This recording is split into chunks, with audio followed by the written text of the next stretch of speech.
येते काँग्रेसला राज ठाकरे नकोयत का असा सवाल उपस्थित होतोय। बिहार निवडणुकीमुळे काँग्रेसची ही सावध भूमिका आहे। शिष्टमंडळात काँग्रेसचे प्रदेश अध्यक्ष नसणार आहेत तर बाळासाहेब थोरात जाणार असल्याची माहिती अगदी काही वेळापूर्वी संजय राऊतांनी दिली आहे। या संदर्भात दिनेश दुखंडे आमचे प्रतिनिधी आपल्याला सविस्तर अपडेट्स देत आहेत। दिनेश, या सगळ्या घडामोडी पाहता खरंच राज ठाकरे आणि काँग्रेस हे एकत्र आज पाहता येणार नाहीयेत का? नेमक्या काय घडामोडी घडतायत?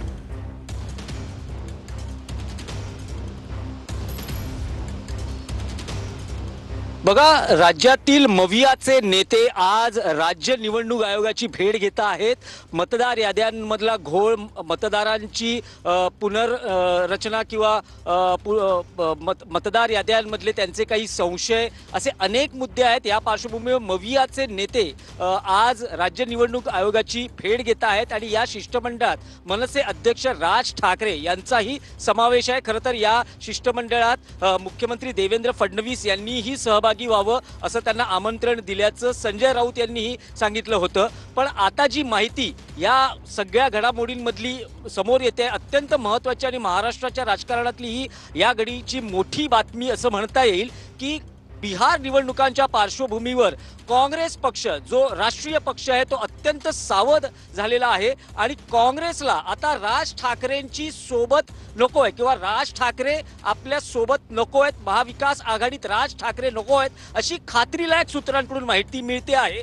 आणि त्यामागची पार्श्वभूमी अशी आहे की बिहार निवडणुकीत राज ठाकरे यांची सोबत असण्याचा काँग्रेसला फटका बसू शकतो असं दिल्लीतल्या पक्षश्रेष्ठींचं मत आहे। त्यामुळे या शिष्टमंडळात आज जे शिष्टमंडळ जे राज्य निवडणूक आयोगाला भेटणार आहे त्यात काँग्रेस ऐन वेळेस माघार घेण्याच्या तयारीत होती अशी बातमी मिळते आहे। मात्र शिवसेना उद्धव बाळासाहेब ठाकरे पक्षातल्या वरिष्ठ नेत्यांनी दिल्लीतल्या काँग्रेस हायकमांडशी संपर्क साधल्यानंतर आता जी माहिती मिळते आहे की प्रदेशाध्यक्ष हर्षवर्धन सपकाळ यांच्याऐवजी काँग्रेसच्या ज्येष्ठ नेत्यांपैकी बाळासाहेब थोरात हे या शिष्टमंडळात सहभागी होतील आणि पुढे पत्रकार परिषदेतही सहभागी होतील। वर्षा गायकवाड ही या शिष्टमंडळात असतील। एकूणच काँग्रेस राज ठाकरेंना आपल्यापासून दूर ठेवू इच्छिते किंवा युतीत किंवा महाविकास आघाडीत राज ठाकरे नको अशी ही काँग्रेसची भूमिका असल्याची खात्रीलायक सूत्रांकडून माहिती मिळते आहे। बघा, कालपासून या घडामोडींना सुरुवात झालेली आहे।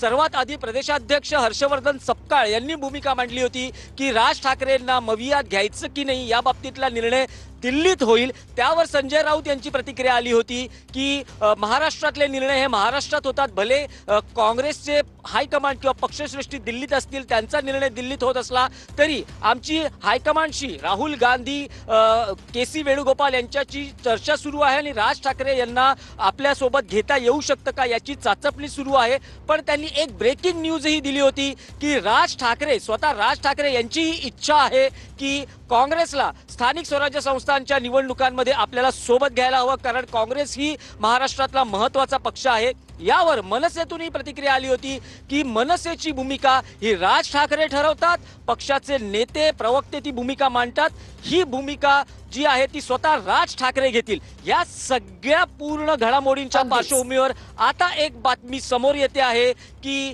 या शिष्टमंडळात राज ठाकरे यांना घेण्यावरून काँग्रेस नेत्यांचा काही आक्षेप होता, पण शिवसेना युबीटीच्या नेत्यांनी दिल्ली हायकमांडशी चर्चा केल्यानंतर आता थोडी त्यात नरमाईची भूमिका काँग्रेसने घेतली आहे आणि प्रदेशाध्यक्षांऐवजी बाळासाहेब थोरात या शिष्टमंडळात सहभागी होतील अशी माहिती मिळते। पण बिहार निवडणुकांच्या पार्श्वभूमीवर काँग्रेस प्रचंड सावध आहे आणि त्यांना राज ठाकरे आपल्या सोबत नको आहेत। निश्चितच दिनेश, या सगळ्या घडामोडींकडे आपलं लक्ष असणारच आहे। तुर्तास धन्यवाद।